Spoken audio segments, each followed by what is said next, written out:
Stage पे जलवाबार मुअज़्ज़ज़ उलमाए किराम व शुराए इज़ाम नक़ीब हिंदुस्तान,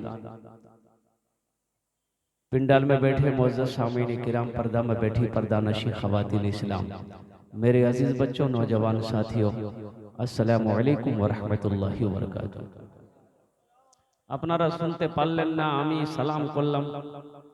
আল্লাহর নবীর ফরমান আছে, যদি তোমাকে কোই সালাম করে ওনার সালামের ভালো জবাব দাও। কি এটা ভালো জবাব ছিল যেটা আপনি দিলেন? আমি আপনার মেহমান, মেহমানের একরাম করো, এটা নবীর সুন্নাত আছে। একবার আর চেষ্টা করছি, দেখছি কত লোক আমার সালামের ভালো জবাব দিচ্ছেন। আসসালামু আলাইকুম ওয়া রাহমাতুল্লাহ। ভালো লোক ভালো জবাব দিলেন। अल्लाह आप सबको सलामत रखे। देखिए, मुझे जो दावत मिली थी वो 14 जनवरी की दावत मिली थी और तकरीर करने खड़े हुए हैं 15 जनवरी की। 15 तारीख আছে না?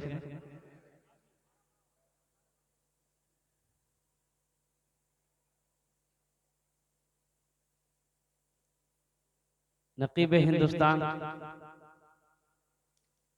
हजरत मौलाना हाफिज और कारी मुजाहिद हसनैन हबीबी दामद बरकातहू, उस्ताजुश शोरा जनाब अशफाक बहराइचवी साहब,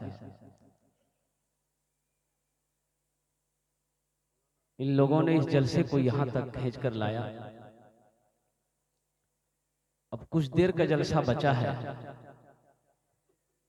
इंशाअल्लाह आप साथ देंगे तो मंजिल मकसूद तक इंशाअल्लाह ये जलसा कामयाब हो जाएगा। लेकिन मेरे भाइयों, ये मेरा पहला जलसा है जो इतने कम मजमे में मैं खड़ा हुआ हूं। ये मेरा पहला जलसा है और ये भी मैं आपको बता दूं, ये जो मजमा है ना, देखिए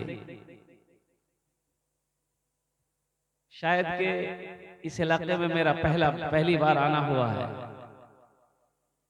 आपके यहाँ इसी तरीके से जलसे सुना जाता हो।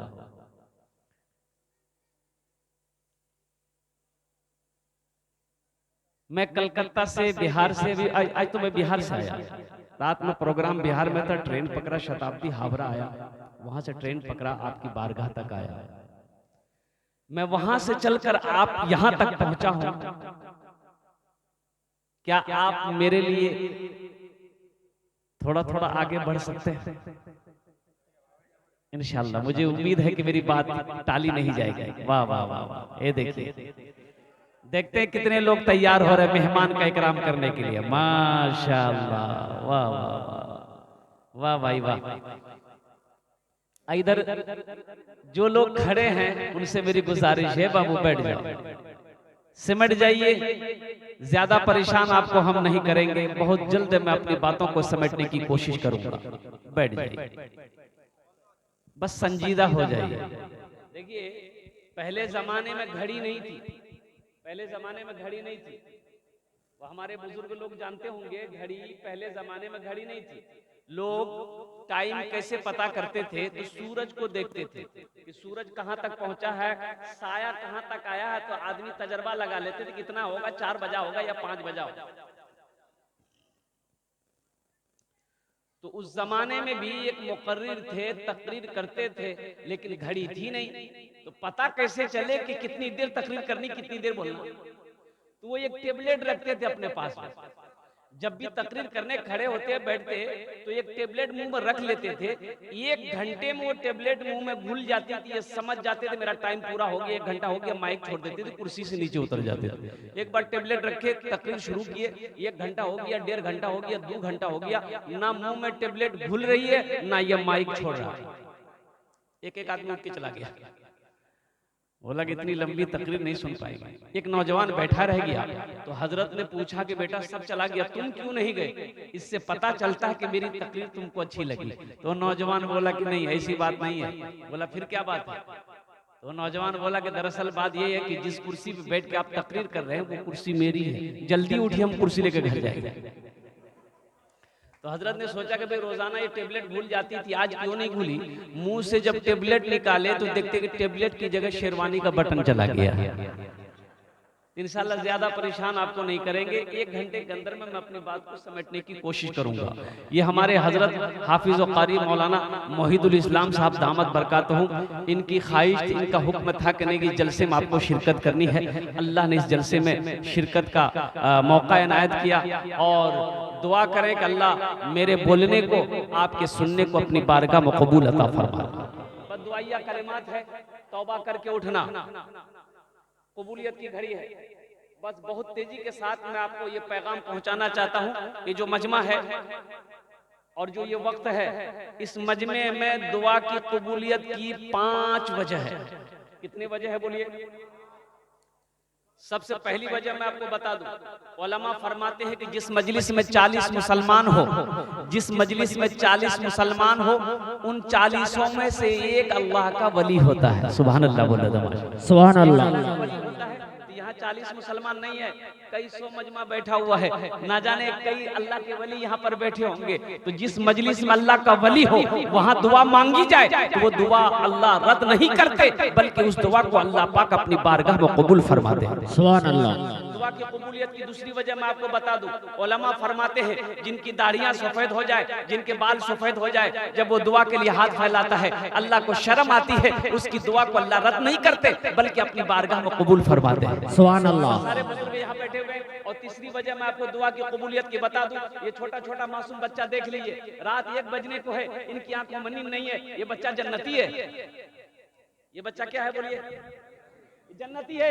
ये बच्चा जन्नती है। अल्लाह के नबी ने इरशाद फरमाया, बच्चा चाहे किसी का हो, बच्चा यहूदी का हो, बच्चा नसरानी का हो, बच्चा चाहे काफिर का हो, बच्चा चाहे मुसलमान का हो, हर बच्चा जन्नती है। बताइए दुआ हम लोग करेंगे, बच्चा आमीन कहेगा, अल्लाह उस दुआ को कबूल करेगा कि नहीं करेगा? दुआ की कबूलियत की चौथी वजह मैं आपको बता दूं, कबूलियत की घड़ी है, तहज्जुद का वक्त शुरू हो चुका है, रात का आखिरी हिस्सा है। अल्लाह के नबी सल्लल्लाहु अलैहि वसल्लम इरशाद फरमाते हैं कि रात के आखिरी हिस्से में अल्लाह तबारक व तआला की बारगाह में बंदा जब लौ लगाता है, जब दुआ के लिए हाथों को फैलाता है, रब्बे कदीर उसकी दुआ को रद्द नहीं करता बल्कि अपनी बारगाह में कबूल फरमाता है। दुआ की 5वीं वजह कबूलियत की मैं आपको बता दूं, 5वीं वजह कबूलियत की 5वीं वजह मैं आपको बता दूं, मैं मुसाफिर हूं और मुसाफिर की दुआ रद्द नहीं होती है, मुसाफिर की दुआ को अल्लाह अपनी बारगाह में कबूल फरमाता है। सुभान अल्लाह। इंशाअल्लाह दुआ करके उठेंगे इंशाअल्लाह। कितने लोग तैयार है? जरा हाथ उठाओ इंशाअल्लाह। अल्लाह हमारे हाथों को उठाने को कबूल फरमा ले। दुआइया कलिमात है, दुआइया कलिमात के चंद अशार अगर आपकी इजाजत हो तो मैं सुना दूं। अभी नकीब हिंदुस्तान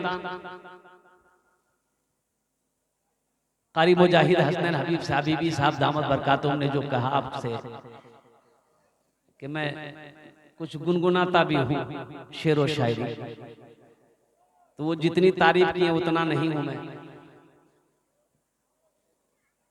बस बुजुर्गों की दुआएं हैं, जब मैं पढ़ूं तो आमीन कह देना। गुनाहों पे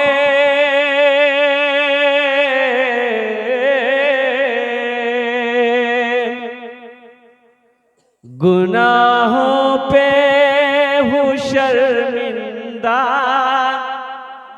इलाही दरगुजर कर दे।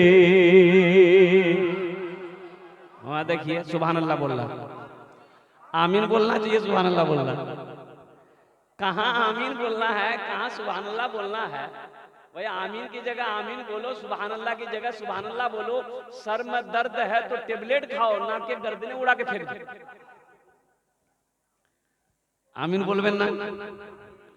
गुनाहों पे हूँ शर्मिंदा इलाही दरगुजर कर दे, बड़ा मुजरिम हूँ मैं तेरा इलाही दरगुजर कर दे। आमीन बोले तो अल्हम्दुलिल्लाह। बड़ा मुजरिम हूँ मैं तेरा इलाही दरगुजर कर दे, खता कोई नहीं छोड़ी, कोई सियां नहीं छोड़ा, खता कोई नहीं छोड़ी, कभी सियां नहीं छोड़ा, बस अब करता हूँ मैं तौबा इलाही दरगुजर कर दे, बड़ा मुजरिम हूँ मैं तेरा इलाही दरगुजर कर दे। खिलौना हाथ का पुने बना रखा है शैतान ने, खिलौना हाथ का पुने बना रखा है शैतान ने, बना ले अपना तू बंदा इलाही दरगुजर कर दे, बना ले अपना तू बंदा इलाही दरगुजर कर दे, बड़ा मुजरिम हूँ मैं तेरा इलाही दरगुजर कर दे। आमीन बोले तो अल्हम्दुलिल्लाह। बुखारी शरीफ की हदीस है, अल्लाह के नबी जनाब मोहम्मद रसूलुल्लाह सल्लल्लाहु अलैहि वसल्लम इरशाद फरमाते हैं कि बनी इस्राइल के जमाने में, बनी इस्राइल में एक बहुत बड़ा बदमाश, बहुत बड़ा कातिल आदमी था। 99 आदमी को मार चुका था, 99 आदमी को कत्ल कर चुका था। कितने आदमी को मारा बोलो? मुत्तफकुन अलैहि हदीस है, सही बुखारी शरीफ की हदीस है। अल्लाह के नबी सल्लल्लाहु अलैहि वसल्लम अपने सहाबा को सुना रहे हैं कि मेरे सहाबियों सुनो, वो इंसान 99 आदमी को मार चुका, लेकिन था इंसान था रातों को सोया नींद नहीं है, करवटें बदलते रहा सुबह हो गई नींद ना आई, सोचता था एक दिन मौत आएगी, मैं मरूंगा, अल्लाह कटघरे में खड़ा करेगा, अल्लाह अपनी अदालत में खड़ा करेगा, अल्लाह सवाल करेगा, अल्लाह पूछेगा मेरा बंदा 99 आदमी को क्यों मारा, जवाब दे। मैं क्या जवाब दूंगा? शायद ये दुनिया है, अगर मैं अपने गुनाहों से तौबा कर लूं तो शायद अल्लाह मेरी तौबा को कबूल कर ले, लेकिन मसला जानता ही नहीं, मसला नहीं जानता कि तौबा जो करेंगे तौबा अल्लाह कबूल करेगा कि नहीं करेगा, इल्म नहीं था। तो एक राहिब के पास पहुंचा, ओ आबिद था, राहिब था, राहिब के पास पहुंचा, जाकर बैठा है। राहिब ने पूछा भाई क्या बात है, क्या कहां से आया? मैं फला जगह से आया। क्या बात है? बोला एक मसला पूछनी है। बोला पूछो। तो इस आदमी ने कहा कि हजरत मैं 99 आदमी को अब तक मार चुका हूं। तो उस राहिब ने कहा गिल्ला 99 आदमी को मार दिया, तब यहाँ क्या करने आया? बोला हजरत मसाला यही पूछने आया हूँ कि अब मैं तौबा करना चाहता हूँ, क्या अल्लाह मेरी तौबा कबूल करेगा? तो उस राहिब ने कहा शर्म करो, शर्म करो, 99 आदमी को मार के तौबा करने आया, तेरी तौबा हरगिज कबूल नहीं होगी। इस शख्स ने कहा अच्छा कबूल नहीं होगी? बोला नहीं होगी। बोला अच्छा, निकाला तलवार, बोला जब तौबे कबूल नहीं होगी तो 99 आंकड़ा कह रहेगा, हम सेंचुरी क्यों मानेंगे, 100 पूरा क्यों नहीं करेंगे? अब वो राहिब का गर्दन उड़ा दिया। कितने हो गए? 100 हो गए। कुछ दिन और गुजरा, कुछ महीने गुजरे, फिर तड़प उठी, फिर रातों को नींद नहीं है, दिल बेचैन है। सोचा कि मैं किसी आलिम से पूछता हूं, मैं किसी आलिम से पूछूंगा। बहुत दूर सफर करके एक आलिम के बारे में पता चला कि एक आलिम फला जगह है। कई दिन सफर करने के बाद उस आलिम के पास पहुंचा, जाकर के अदब से सामने में बैठा। उस आलिम ने निगाह उठाकर देखी उसकी तरफ, निगाह उठा के देखा, कहां से आया? बोला हजरत कई दिनों के सफर करके मैं आपकी बारगाह तक आया हूं, सिर्फ एक मसला पूछनी है। बोला पूछो। बोला हजरत मैं 100 आदमी को मार चुका हूं, 100 आदमी को मार चुका हूं, अब मैं तौबा करना चाहता हूं, क्या अल्लाह मेरी तौबा कबूल करेगा? उस आलिम ने अपनी निगाह को उठा के कहा कि हाँ जरूर करेगा, तौबा का दरवाजा खुला है। सुभान अल्लाह, बोले तो माशाअल्लाह। तौबा का दरवाजा खुला है, तेरी तौबा कबूल हो जाएगी। लेकिन सुनो, ये तेरी तौबा यहाँ कबूल नहीं होगी। वो बस्ती देख रहा है, कहा हजरत देख रहा हूँ, क्योंकि चला जाओ उसी बस्ती में अल्लाह वाले लोग रहते हैं, नेक लोग रहते हैं, सोमो सलात के पाबंद लोग रहते हैं, अल्लाह के बरगजीदा नेक परहेजगार मुत्तकी लोग रहते हैं, नमाजी लोग रहते हैं। उनकी सोहबत में चला जा, उनकी सोहबत में रहकर अल्लाह की बारगाह में तौबा कर लेना, अल्लाह तेरी तौबा को अपनी बारगाह में कबूल कर लेना।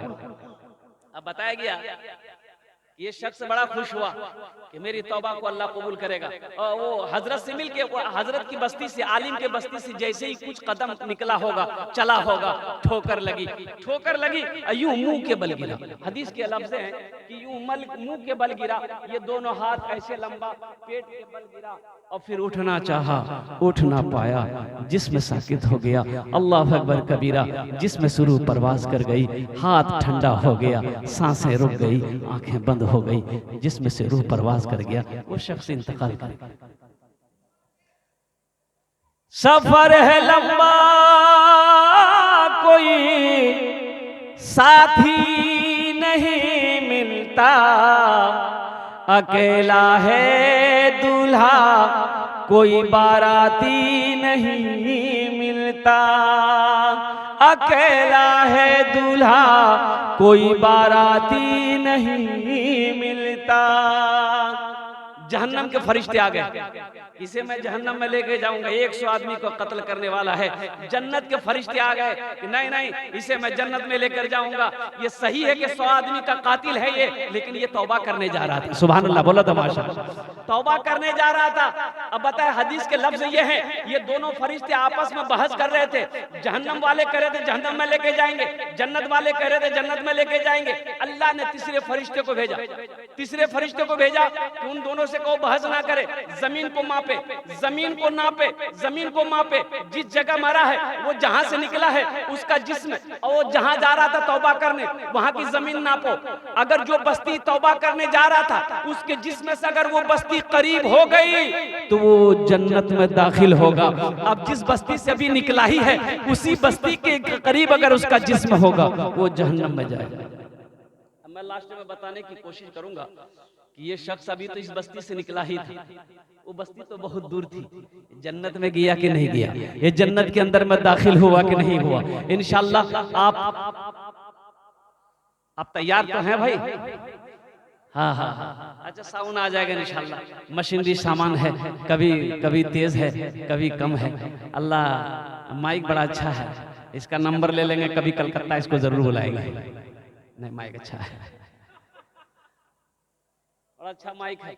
मौजूद शामिल इकराम, इसलिए मेरे बच्चों, मेरे नौजवानों, तौबा करके उठना, जिंदगी का कोई भरोसा नहीं है, इसलिए बताया गया कुर्बान जाओ। हमारे अकाबिरीन फरमाते हैं कि रात में जब बिस्तर में सोया करो तो पूरे दिन का मुहासिबा करके सोया करो कि आज पूरे दिन मैंने किस किस काम में लगाया है। किसी की गीबत तो नहीं करी है, किसी की चुगली तो नहीं करी है, किसी को गाली तो नहीं दिया, किसी से झगड़ा तो नहीं किया, किसी की बेईमानी तो नहीं किया। दिन का मुहासिबा करो और तौबा करके बिस्तर में सो, ना जाने ये आंख खुले या ना खुले। कोई गारंटी है? अभी मैं आपको बता दूं, ये ताजा खबर है। इस खबर को मैं आपको बता दूं, 11 दिन हुए, हाँ 11 दिन हुए, 11 दिन हुए। एक नौजवान 24 साल का लड़का और शादी करने, वो जिम खटता था, उसकी बॉडी मैं बताऊं आपको, ये बॉडी था। हमारे जैसे अगर वो खड़ा किया जाए तो हमारे जैसा वो 2-3 निकलता। 24 साल का नौजवान, शादी की बात तय हुई, बारात गया, बीवी को लेके आया, एक रात गुजारा बीवी के पास। सुबह हुई, सीने में दर्द हुआ। अब वो सीने में दर्द हुआ, नौजवान लड़का था, उसको उन्होंने वो समझा नहीं कि क्या दर्द है। पानी वगैरह पिया, कम नहीं हुआ। मेडिकल से एक दवाई ली, खाया, दर्द आराम नहीं मिला। पास में हॉस्पिटल है, ये पूर्णिया बिहार में पूर्णिया। वो चला गया डॉक्टर के यहाँ। डॉक्टर ने कहा भाई एडमिट होना होगा, हॉस्पिटल में आपको एडमिट करना हो, एडमिट होना होगा। वो बेचारा एडमिट हुआ, 1 घंटा नहीं गुजरा, इंतकाल कर गया। डॉक्टर को बात समझ में नहीं, आखिर इसको हुआ क्या? क्यों आए थे इस दुनिया में, जाना है मालूम नहीं। क्यों आए थे इस दुनिया में, जाना है मालूम नहीं। सामाने सफर सब ठीक करो, कब होगा सफर मालूम नहीं। क्यों आए थे इस दुनिया में, जाना है मालूम नहीं। हम मुंबई जाते हैं, कलकत्ता जाते हैं, हम कानपुर, लखनऊ, दिल्ली जाते हैं। 1 महीना 2 महीना पहले सीट बुक करवा लेते हैं, रिजर्वेशन करवा लेते हैं, ताकि जिस दिन मेरा सफर हो कोई परेशानी का सामना ना करना पड़े। परेशानी का सामना ना करना पड़े। टिकट एकदम रिजर्वेशन है, बुक है, और जिस दिन का सफर होगा उस दिन आराम से हम स्टेशन पहुंचेंगे। गाड़ी आएगी, रुकेगी, और डिब्बे के अंदर घुसेंगे। जहां मेरी बर्थ है उस बर्थ पे चादर बिछाकर एक चादर ओढ़कर सो जाएंगे। और कुर्बान जाओ, टीटी आएगा, वो आराम से जगाएगा। बोला टिकट, बोला आपने बता दिया, उन्होंने कलम चला दिया कि अब सो जाओ, तुम्हें डिस्टर्ब करने वाला कोई नहीं है, इसलिए कि तुमने महीनों पहले इसका इंतजाम किया था। अल्लाह अकबर कबीरा। तो हम ये कहते हैं मेरे नौजवानों, तुम दिल्ली, पंजाब, कलकत्ता जाने के लिए 1 महीना पहले टिकट बनाते हो, फिर तो लौट कर आना है। जहां जाना है कभी लौट कर नहीं आना है। करोड़ों अरबों साल जहां रहना है, वहां का टिकट कब बनाओ भाई, वहां का टिकट कब बनाओ? इंशाल्लाह बनाएंगे टिकट वहां का। हाथ उठाओ इंशाल्लाह, कितने लोग बनाए? इस घर को बेहतर बनाए हो, जिस घर में रहना है 2 दिन। इस घर को बेहतर बनाए हो, जिस घर में रहना है 2 दिन। और जिस घर में हमेशा रहना है, कैसा होगा वो घर मालूम नहीं। क्यों आए थे इस दुनिया में, जाना है मालूम नहीं। सामाने सफर सब ठीक करो, कब होगा सफर मालूम नहीं। क्यों आए थे? ए बाबू, ए बेटा बैठ, बोसो बाहर वालों को। अच्छा, ये नहीं लगा है? ये तकरीर कर रहे थे, नौजवान खड़ा हुआ, मैंने कहा क्या हुआ? बोला है, बोले बेटो, बैठ गया। 10 मिनट बाद फिर खड़ा हुआ, मैंने कहा क्या हुआ? बोला हजरत बहुत जोर से लगा। हमने कहा बेटा कुछ देर और बैठ जा, तकरीर खत्म होने वाली है। कुछ देर बाद मेरी तकरीर खत्म हो गई, बैठा हुआ है, तो मेरी नजर पड़ी, तो मैंने इशारा किया कि जाओ। बोला नहीं जाएंगे। तो मैंने कहा कहाँ नहीं जाएगा? तो नौजवान बोला क्या करने जाएंगे? जो करने जा रहे थे यही होगी, अब जाने की जरूरत नहीं है। दिल जमी के साथ, इत्मीनान और सुकून के साथ बैठो। देखिए बताया गया, अल्लाह के नबी जनाब मोहम्मद रसूलुल्लाह सल्लल्लाहु अलैहि वसल्लम इरशाद फरमाते हैं कि एक आदमी का 3 दोस्त था। कै दोस्त थे बोलो? 3 दोस्त। अल्लाह के नबी इरशाद फरमाते हैं कि 3 साथी था, 3 दोस्त था। जब उसका आखिरी वक्त आया तो तीनों दोस्त को बुलाया कि भाई इधर आओ, देखो मेरा आखिरी वक्त है, मेरा आखिरी वक्त है, तुम मेरी क्या मदद कर सकते हो? क्या तुम मेरा साथ दे सकते हो?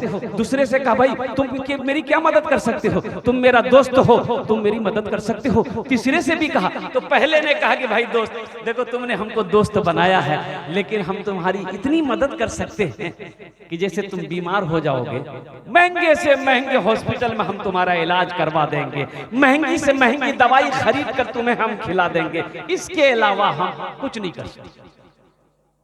दूसरा दोस्त बोला कि भाई हम आपकी इतनी मदद कर सकते हैं कि जब आप मर जाओगे तो हम बाजार जाकर कफन खरीद कर लाकर आपको गुस्ल दे देंगे, अच्छी खुशबू मल देंगे, कफन पहनाकर जनाजे की नमाज पढ़कर अपने कंधे में उठाकर कब्रिस्तान पहुंचा देंगे, इसके अलावा हम आगे कुछ नहीं कर सकते हैं। तीसरे दोस्त से पूछा, तीसरे दोस्त ने कहा कि दोस्त गम ना करो, अरे दुनिया में तुमने मुझे दोस्त बनाया है, हम तुम्हारा साथ इस दुनिया में भी देंगे, कब्र में भी देंगे, हशर में भी देंगे और साथ ही साथ तुम्हें जन्नत में दाखिल भी करेंगे।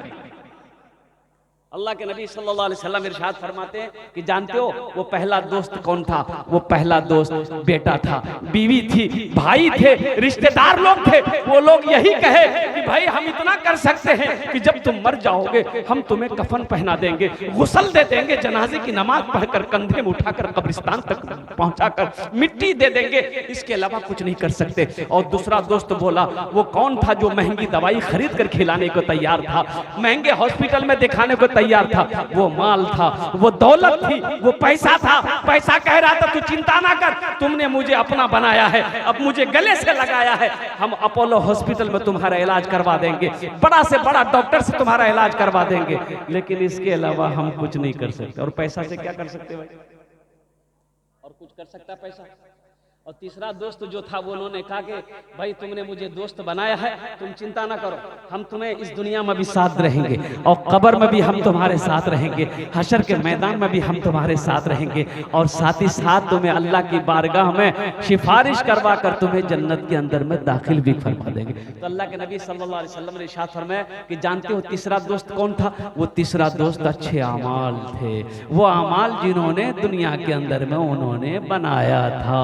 नमाज पढ़ी थी, नमाज कह रही थी, रोजा किया था, रोजा कह रहा था, कुरान की तिलावत किया था, कुरान की तिलावत कह रही थी, तस्बीह और तहलील में वक्त गुजारा था, तस्बीह कह रही थी, अल्लाहु अकबर कबीरा, कुर्बान जाओ मुअज़्ज़ज़ सामीन किराम। इसलिए अच्छे अमल बनाओ। एक बात हमेशा याद रखना, जिंदगी, मौलाना रूम रहमतुल्लाह अलैह फरमाते हैं, जिंदगी अच्छी होगी तो मौत भी अच्छी होगी, जिंदगी बुरी होगी तो मौत भी बुरी होगी। जिसकी जिंदगी अच्छी हो उसकी मौत भी अच्छी होती है, और जिसकी जिंदगी गंदगियों में गुजरा हो, जिसकी जिंदगी गुनाहों में गुजरा हो, उसे अच्छी मौत आ नहीं सकती है। अल्लाह के नबी ने इरशाद फरमाया अच्छी मौत की दुआ मांगा करो, अच्छी मौत की दुआ मांगा करो। तो मेरे भाइयों बताइए कि एक नाले में देखा कि लाश पड़ी है, मोहल्ले वाले जमा हो गए। भाई मोहल्ले वाले जमा हो गए, ये लाश किसकी है भाई? ऐसा मालूम हो रहा है, लाश को देखकर मालूम हो रहा है कि 2 से 3 दिन मरे हुए हो गया इस शख्स को। ओ लोग जमा हो गए, उस लाश को बाहर निकाला, पहचान कर रहा है कि लोग पहचानो तो सही, लेकिन किसी ने पहचान ना पाया। बोला कि भाई लाश की शक्ल बिगड़ चुकी है, पहचान में नहीं आ रहा है कि किस बस्ती का, किस इलाके का आदमी है। और कुर्बान जाइए मुअज़्ज़ज़ सामीन किराम, लोग बड़ा पेशो पेश में रहे, पूर्व जवार की बस्तियों के लोग भी क्या कहते आगे उस लाश को देखने की कोशिश करें, भाई आखिर है कौन, ये है कौन, लेकिन पहचान में नहीं आ रहा, कोई पहचान नहीं पा रहा है। तो अब मसला यहां पर यह खड़ा हो गया कि भाई कोई पहचान नहीं पा रहा है, तो अब पता नहीं कि ये इधर का है कि उधर का है, ये इधर का है कि उधर का है। आप समझ रहे मेरी बात को ना? ना चेहरे पे दाढ़ी है, ना इस्लामी लिबास है। लोग पेशो पेश में भाई समझ में नहीं आ रहा ये इधर का है कि उधर का है। बोला ऐसा करो, इसका आइडेंटिटी कार्ड निकालो, आधार कार्ड निकालो। पॉकेट में हाथ दिया था, आधार कार्ड निकला। आधार कार्ड बोला इसका नाम देखो, नाम से पता चल जाएगा। जब आधार कार्ड निकाला तो उसमें लिखा हुआ था बाप का, इस मरने वाला का नाम है राजा। राजा, राजा तो इधर भी है उधर भी है भाई, राजा इधर भी है उधर भी है। बोला इसका बाप का नाम देखो, इसका बाप का नाम था खाजा। बोला समझे में नहीं आया, बात तो समझ में नहीं आई। तो लोगों ने कहा कि भाई अब क्या करोगे, एक रास्ता है, एक रास्ता है पहचानने का, वो आखिरी रास्ता है। वो क्या है हम नहीं बोलेंगे, आप लोग समझ रहे हो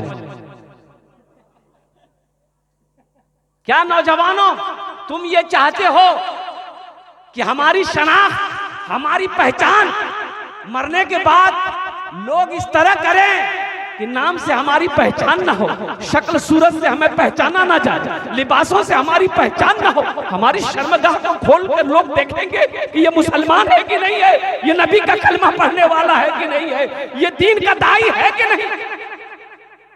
कहां गए वो मुसलमान अगले जमाने वाले, कैसर और किसरा की गर्दनें झुकाने वाले, खुद ना खाते थे औरों को खिला देते थे, ऐसे थे मोहम्मद के घराने वाले।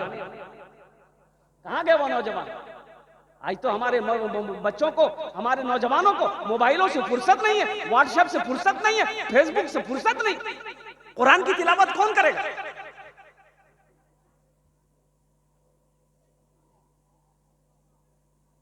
एक आदमी खड़े होकर पेशाब कर रहा था, नाला में खड़े होकर पेशाब कर रहा था।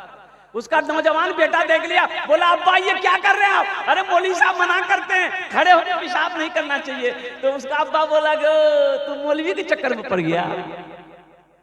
साइंस तरक्की कर रही है, दुनिया कहां से कहां चली गई, अब तुम मौलवी के पीछे पड़ा हुआ है। तो बेटा बोला कि नहीं कीजिए कीजिए। बाप पेशाब करके घर आया, बेटा सीढ़ी लगाया छत में, सीढ़ी लगा के पेशाब करने लगा। तो उसका बाप बोला अरे क्या कर रहा है, मेरी नाक कटवाएगा क्या। तो बेटा बोला यही तो तरक्की है, मेरा बाप होकर आप खड़े होकर पेशाब कर रहे हैं, आप ही ने कहे दुनिया तरक्की कर रही है, हम आपका बेटा सीढ़ी लगा कर पेशाब कर रहे हैं, यही तो तरक्की की बाप से बेटा आगे बढ़ गया। पहचान में आ गया मुसलमान है। तो गांव वालों को रहम आया, बोला कि भाई लावारिश लाश है, ऐसा करो हम लोग इसका इंतजाम कर देते, तजहीज़ तकफीन का इंतजाम कर देते हैं। लोगों ने कहा भाई ठीक है ऐसा करो, 100 रुपया तुम दो, 100 रुपये तुम दो, 50 रुपये तुम दो, 10 रुपया दे दो। पूरी बस्ती में चंदा किया गया, चंदा इकट्ठा हुआ। उस पैसे को एक आदमी बाजार लेकर गया, कफन खरीदा, खुशबू खरीदा, वहां से लेकर आया। कब्र बनाने वाले को कहा कि भाई कब्र बनाओ, जो तुम्हारी मजदूरी होगी वो मिल जाए। सारा इंतजाम हो गया, जनाजे की नमाज पढ़ा, उसको ले जाके कब्र पे दफन कर दिया। 3 दिन के बाद एक बड़ी गाड़ी उसी गांव के अंदर में दाखिल होती है। 4-5 आदमी कोट पैंट पहन करके उस गाड़ी से निकलते हैं। लोग बस्ती वाले महल्ले वाले जमा हो गए, भाई कौन है आप लोग, कहां से आए। तो उन लोगों ने कहा भाई मुझे पता चला है कि किसी लावारिश लाश को आपने दफनाया है इस बस्ती में। बोला हाँ, 3 दिन पहले एक लावारिश लाश मिली थी और उसको हम लोगों ने देखा कि कोई जानने पहचानने वाला है नहीं, हम लोगों ने चंदा करके उसके कफन का इंतजाम किया और जनाजे की नमाज पढ़ के दफन कर दिए। एक लड़का उसमें ज़ारो कतार रोने लगा। तो पूछने वालों ने, गाँव वालों ने पूछा कि भाई उस मरने वाले से तुम्हारा क्या ताल्लुक है, क्यों रोते हो तुम, इतना खूबसूरत नौजवान। तो नौजवान ने कहा कि वो मरने वाला कोई और नहीं, वो मेरा बाप था, और जिस आदमी को आप लोगों ने चंदा का कफन दिया है वो कोई ऐरा गहरा आदमी नहीं था। अल्लाह अकबर कबीरा, अपने जमाने का अरबपति आदमी है। मेरी हवेली पटना में है, मेरी हवेली बंबई में है, कलकत्ता में है, पटना में है, और 1000 बीघा जमीन का मालिक। कैसी मौत मरा कि अपने पैसे का कफन भी नसीब ना हुआ। इसलिए मेरे बच्चों अच्छी जिंदगी गुजारो। जिंदगी जिसकी अच्छी होगी उसकी मौत अच्छी होगी, जिसकी जिंदगी बुरी होगी उसकी मौत बुरी होगी। अल्लाह के नबी ने इरशाद फरमाया अच्छी मौत की दुआ किया करो रब की बारगाह में। अरे वो मौत कितनी प्यारी मौत होगी, जो मौत सजदे की हालत में हो जाए, जो मौत रुकू की हालत में हो जाए, जो मौत कुरान की तिलावत में हो जाए, जो मौत अपनों के दरमियान में हो जाए, वो मौत कितनी हसीन मौत होगी। 4 दिन की दोस्तों एक दिन इस चमन से आशियाना उठाना पड़ेगा। दोस्तों एक दिन इस चमन से आशियाना उठाना पड़ेगा। दोस्तों एक दिन इस चमन से आशियाना उठाना पड़ेगा। उठ गया जिस घड़िया बोदाना छोड़कर सबको जाना पड़ेगा। उठ गया जिस घड़ी आबोदाना, छोड़कर सबको जाना पड़ेगा। कब्र में फेंक देगा जमाना, फेंक कर लोग होंगे रवाना। अल्लाह के नबी इरशाद फरमाते कि दुनिया की हकीकत मकड़ी का एक पर के, मच्छर की एक पर के बराबर नहीं है। इस दुनिया की हकीकत, ये दुनिया मकड़ी का पर है। अल्लाह अकबर, का मकड़ी का जाला है। इस दुनिया अंधेर दुनिया से निकलो मेरे भाइयों, अपनी आंखों को खोलो, आखिरत को सामने रखो, आखिरत को सामने रखो। आज तो आलम यह है कि कुरान मेरे घर में रखा हुआ है, लेकिन तिलावत से हम महरूम। सोचो तो सही, आज कहाँ हैं हम शिकायत करते हैं कि हजरत देखिए ना, मेरा 4 बेटा है, सऊदी में रहता है, मेरा बेटा बम्बई में रहता है, दिल्ली में रहता है, पैसे आते हैं लेकिन बरकत नहीं है, खेत का अनाज आता है बरकत नहीं है। ऐसा पता चलता है कि पैसा इधर से आया इधर निकल जाता है, तो बरकत होगी कहाँ से? हमने बरकत वाली किताब को पढ़ना छोड़ दिया, तिलावत करना छोड़ दिया है। अल्लाह के नबी ने इरशाद फरमाया, जिस घर में सूरह वाक़िया की तिलावत हो जाए उस घर में कभी फाका नहीं, उस घर में कभी फाका नहीं होगा। जिस घर में सूरह वाक़िया की तिलावत हो जाए, और कुर्बान जाइए, अल्लाह अकबर कबीरा। कितने नौजवान हमारा ऐसा है कि जो रोज कुरान की तिलावत करता हो, सूरह रहमान की तिलावत करता हो, सूरह यासीन की तिलावत करता हो, सूरह बकरा की तिलावत करता हो, और सूरह वाक़िया की तिलावत करता हो। और सुनो, आयतल कुर्सी कहती है, बड़ी प्यारी आयत है, आयतल कुर्सी कहती है, वो आयतल कुर्सी, अल्लाह अकबर कबीरा, जिस आयत में मेरे अल्लाह की शान है, अल्लाहु ला इलाहा इल्ला हुवल हय्युल क़य्यूम ला ताख़ुज़ुहु सिनतुन वला नौम लहू मा फ़िस समावाति व मा फ़िल अर्ज़ मन ज़ल्लज़ी यशफ़अु इंदहु इल्ला बिइज़निहि यअलमु मा बैना अयदीहिम व मा ख़ल्फ़हुम वला युहीतूना बिशैइन मिन इल्मिहि इल्ला बिमा शाअ वसिअ कुर्सियुहु समावाति वल अर्ज़ वला यऊदुहु हिफ्ज़ुहुमा व हुवल अलिय्युल अज़ीम। ये आयत कहती है कि जो रात में मुझे 3 मरतबा पढ़ लेगा, कै मरतबा पढ़ेगा बोलो? हुजूर की हदीस है कि जो 3 मरतबा इस आयत को रात में पढ़ लेगा, आयतल कुर्सी कहती है कि तू आराम से चादर ओढ़ कर सो जा, सुबह तक तेरे घर की हिफाजत करना मेरी जिम्मेदारी है। हाँ हाँ हाँ, सोचो तो सही, अल्लाह अकबर कबीरा। सूरह यासीन कहती है कि जो मुझे सुबह तिलावत कर लेगा, शाम तक मैं उसकी हिफाजत करूंगा। हमने कुरान पढ़ना छोड़ दिया, हमने कुरान साहबाई करा, हमने दरख्तों के पत्ते चबा चबा कर अल्लाह के कुरान की तिलावत नहीं छोड़ी, दरख्तों के पत्तों को चबा चबा कर अल्लाह के कुरान की तिलावत करी। अल्लाह अकबर कबीरा, कुर्बान जाओ मेरे भाइयों, मेरे नौजवानों, इसलिए कुरान पढ़ो। अभी उस्तादुल शोरा जनाब अशफाक बहराजवी साहब ने जो पढ़ा था कि अपने बच्चों को कुरान पढ़ाओ, और जानते हैं हदीस के अंदर में क्या है? अल्लाह के नबी ने इरशाद फरमाया कि जिसने अपने बच्चे को कुरान पढ़ा दिया, अल्लाह उसके माँ बाप के सर पे नूरानी ताज सजाएगा। सुभान अल्लाह बोलो तो माशाअल्लाह। क्या सजाएगा बोलो? नूरानी ताज सजाएगा।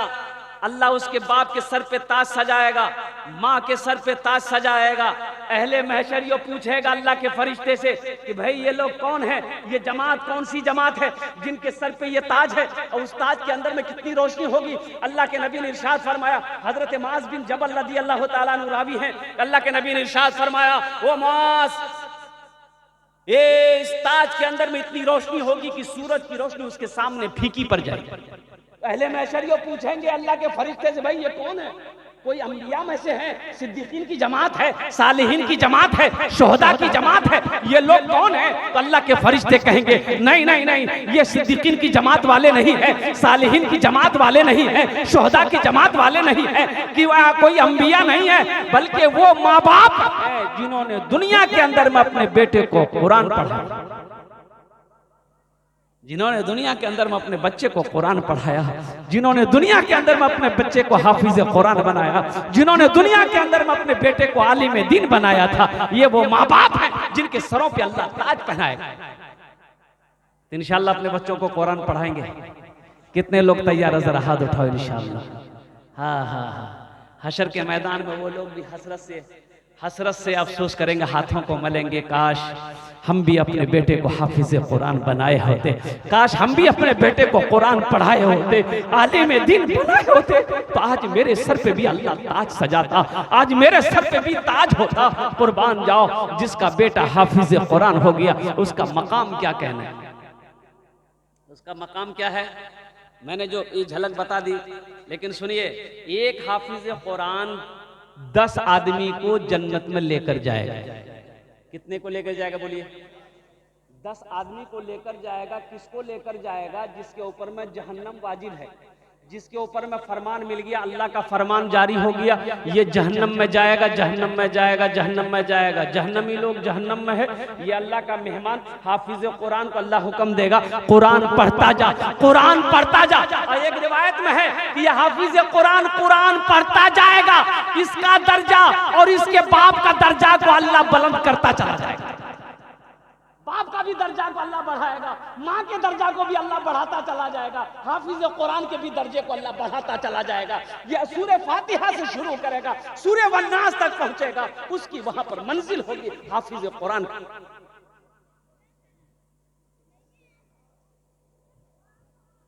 तो जहन्नम वाले देख रहे होंगे, जहन्नम से देख रहे होंगे यह हाफिज कुरान, यह हाफिज कुरान रुकेगा, ठहर जाएगा, ठहरेगा, रुकेगा, वो देखेगा तो अल्लाह कहेगा क्या हुआ, जा आगे बढ़, जन्नत में जा। कहा कि या अल्लाह, दुनिया में इन्होंने, मैं बड़ा गरीब था, या अल्लाह मेरे पास उतने पैसे नहीं थे, इन्होंने अपना पैसा देकर, खर्च देकर मुझे पढ़ाया था। या अल्लाह मेरे पास पहनने को कपड़ा नहीं था, इन्होंने अपने पैसे से मुझे लिबास पहनाया था। या अल्लाह मैं भूखा था, ये आदमी मुझे खाना खिलाया था। या अल्लाह मैं एक दिन प्यासा था, इन्होंने मुझे पानी पिलाया था। या अल्लाह एक दिन मैं नमाज के लिए जा रहा था, ये आदमी मुझे वजू के लिए पानी दिया था। तो मेरा अल्लाह कहेगा जा, जिसको तू चाहेगा, जिसके हाथ को पकड़ेगा, हम उसे जन्नत के अंदर में दाखिल कर देंगे। सुभान अल्लाह। बताया कि हाफिज कुरान 10 जहन्नमी को जन्नत के अंदर में दाखिल करेगा। और एक आलिम बामल, एक आलिम कितने लोगों को जन्नत में लेकर जाएगा?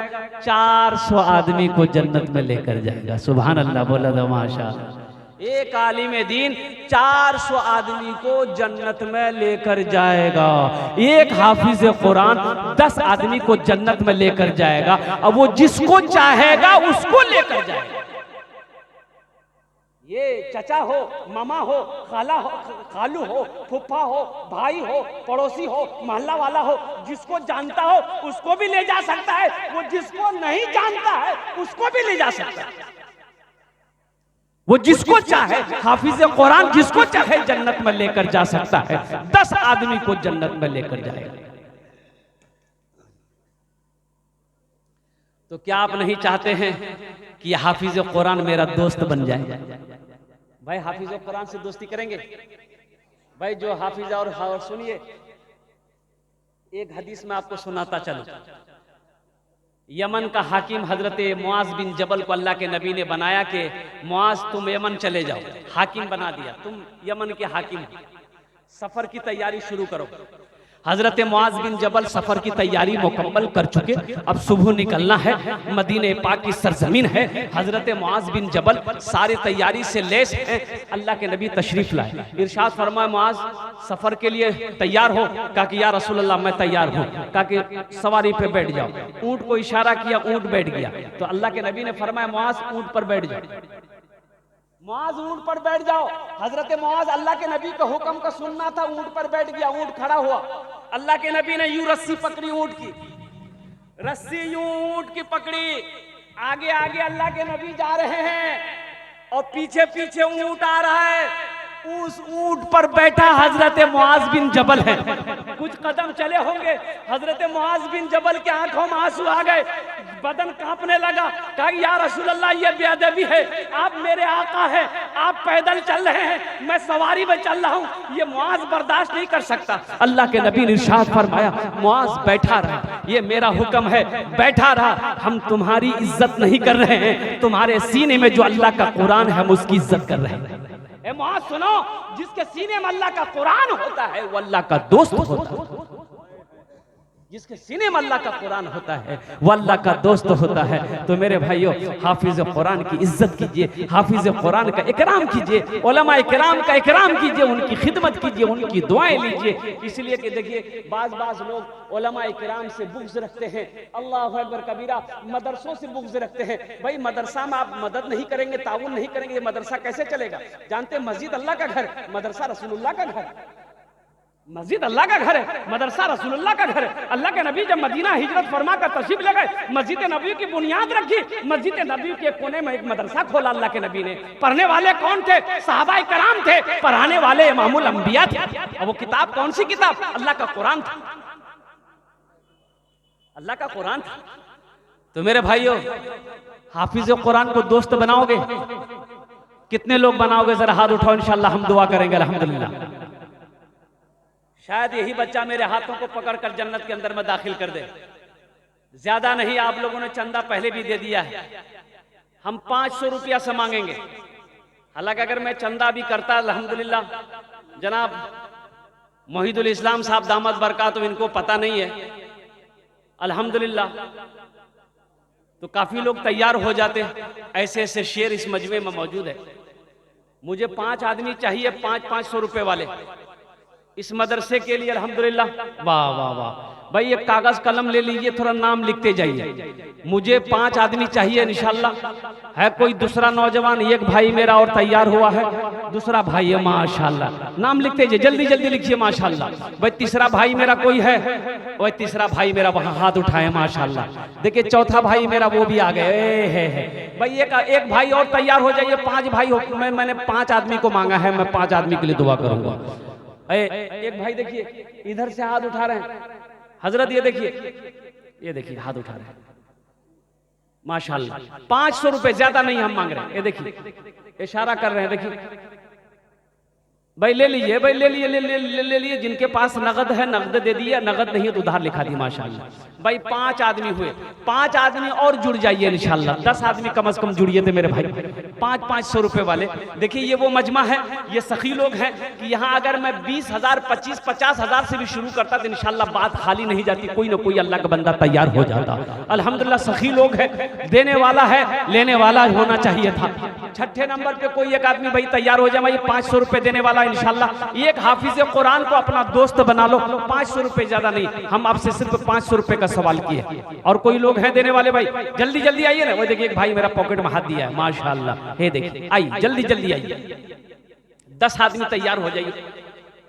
हजरत मौलाना मोहिदुल इस्लाम साहब का इशारा था कि हजरत कुछ अगर हो जाए तो अल्हम्दुलिल्लाह, इसलिए मैंने बात रख दिया है आपके सामने में कि कुछ भी मदरसे के लिए हो जाए। अल्लाह के रसूल का घर है, अल्लाह के नबी का घर है। जो अल्लाह के नबी के घर में ताउन करेगा, हशर के मैदान में अल्लाह के नबी उसकी शिफात फरमा कर जन्नत के अंदर में दाखिल फरमाएंगे। प्यासे प्यासे नफ्सा नफ्सी का आलम होगा हशर के मैदान में। इतनी प्यास लगेगी कि 7 समंदर पिला दिया जाए फिर भी प्यास नहीं बुझेगी। इमामुल अंबिया हौज़े कौसर पर तशरीफ फरमा होंगे, प्यासों को पानी पिला रहे होंगे। जो अल्लाह के रसूल का घर बनाएगा दुनिया के अंदर में, अल्लाह के रसूल उसे हौज़े कौसर का जाम पिलाकर शिफात फरमा कर जन्नत के अंदर में दाखिल फरमा।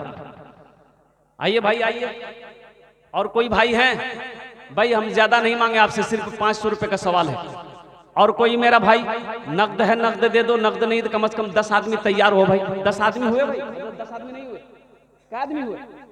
6 आदमी हुए। भाई 4 आदमी और चाहिए। भाई जबान से बात निकल गई है, कंजूसी बखीली मत कीजिए।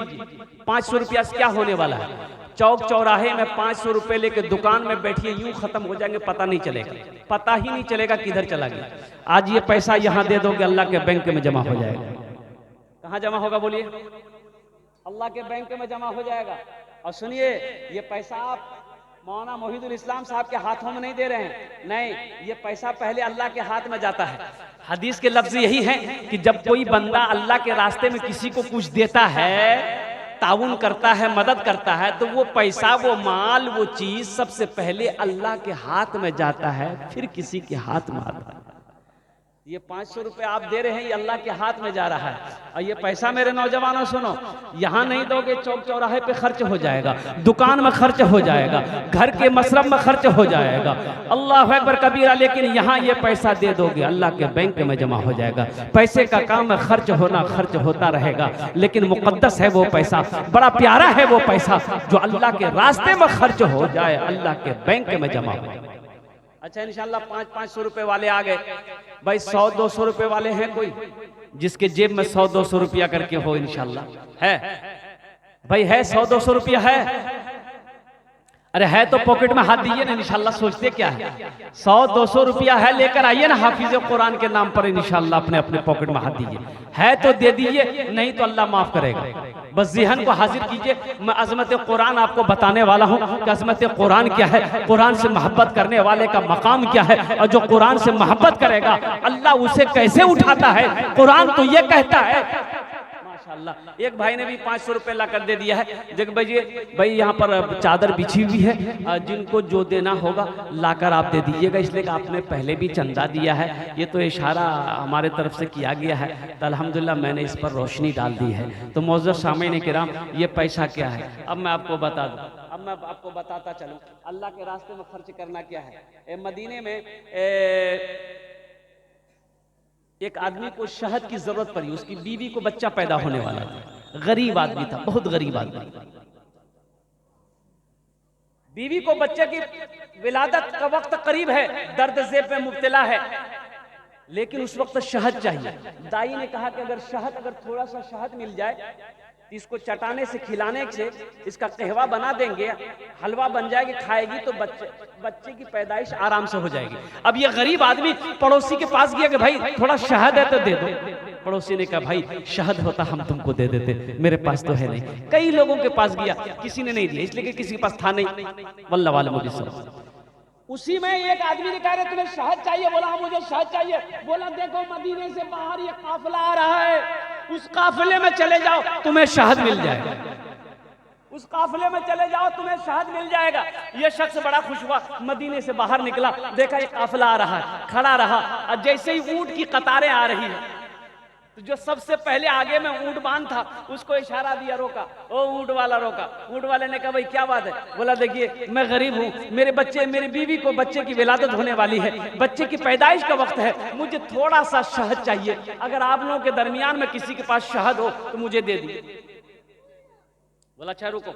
वो ऊंट बांध ऊंट से नीचे उतरा, इशारा किया, सारा ऊंट रुक गया। तो जो अमीर था उस जमात का, उनसे कहा कि हुजूर ये गरीब आदमी है, शहद मांग रहा है। तो अमीर ने कहा कि ऐसा करो, ये ऊंट पे शहद का घड़ा बंधा हुआ है, एक घड़ा शहद का खोलकर इसको दे दो।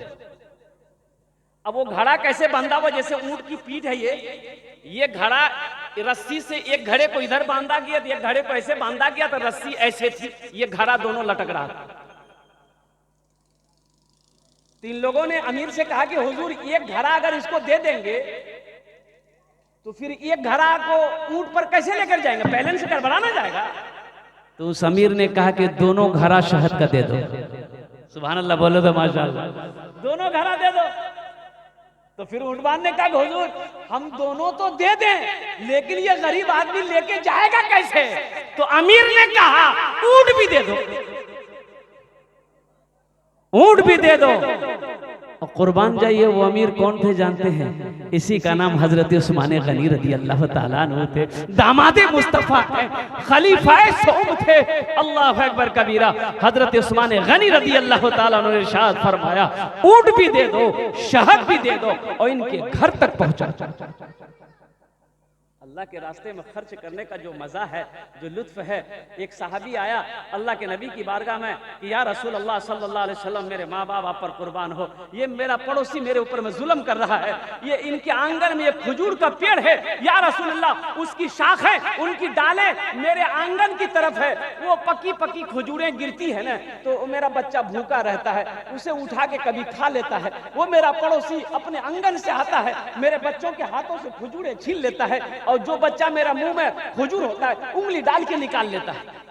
तो अल्लाह के नबी ने इरशाद फरमाया कि भाई वो खजूर वाले को बुलाओ। तो उसको बुला के लाया। तो अल्लाह के नबी ने इरशाद फरमाया, भाई ये खजूर के पेड़ को तुम बेचोगे, अगर तुम बेचोगे तो जन्नत में अल्लाह तुम्हें खजूर का पेड़ अता फरमाएगा। सुभान अल्लाह, बोले तो माशाअल्लाह। जन्नत में खजूर के पेड़ मिलेंगे, बेचो। वो मुनाफिक था, बोला कि नहीं हम तो नहीं बेचेंगे, इसलिए कि इस पेड़ के खजूर हमें बहुत पसंद, मेरे बच्चों को बहुत पसंद है, हम नहीं बेचेंगे। अल्लाह के नबी खामोश हो गए, इनकार कर गया।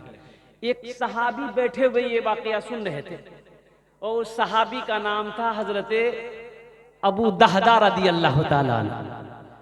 वो जो मुनाफिक उठ के चला गया, तो ये हजरत अबू दहदा ने कहा अल्लाह के नबी से कि या रसूल अल्लाह, वो जो बात आपने उनसे कही कि वो अगर बेच देगा तो उसके बदले में जन्नत में अल्लाह खजूर का पेड़ देगा, तो ये हुक्म किसी के लिए भी है? तो अल्लाह के नबी इरशाद फरमाया, हाँ जो खरीद कर देगा उसके लिए भी यही हुक्म है। कहा कि या रसूल अल्लाह, इस ऊंट के इस खजूर के पेड़ को मैं खरीद कर दूंगा। वो भागा भागा गया, उस मुनाफिक के पीछे दौड़ा, घर पहुंचा, मुनाफिक से कहा रुको भाई खजूर का पेड़ बेचोगे? कहा कि नहीं, अल्लाह के नबी को मैंने मना कर दिया। बोला बेचोगे, कितनी कीमत लोगे? मुंह मांगी कीमत दूंगा, बोलो।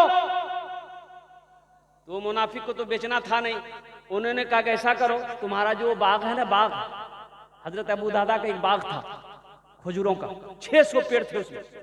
कितने पेड़ थे भाई बोलिए? 600 पेड़ थे। इस मुनाफिक ने कहा कि दादा बेचेंगे, लेकिन वो जो तुम्हारा बाग है ना जिसमें 600 पेड़ लगे हुए हैं, वो बाग हमें दे दो, ये पेड़ ले लो। तो हजरत अबू दादा ने कहा कि पक्का पक्का, अपनी कौल पे पक्का हो, मैं तैयार हूं तुम्हारा एक पेड़ खरीदने के लिए। 600 क्या, अगर मेरे 5 बगीचे होते तो मैं तुझे देकर उस पेड़ को खरीद लेता। बात डन हो गई। वो मुनाफिक भी बड़ा खुश हो गया कि टेढ़े मेरे खजूर के पेड़, एक पेड़ को मैंने बेच दिया और 600 पेड़ मुझे मिल गए। हजरत अबू दादा की बीवी उसी बागीचे में रहती थी, बच्चे भी रहते थे उसी बागीचे में।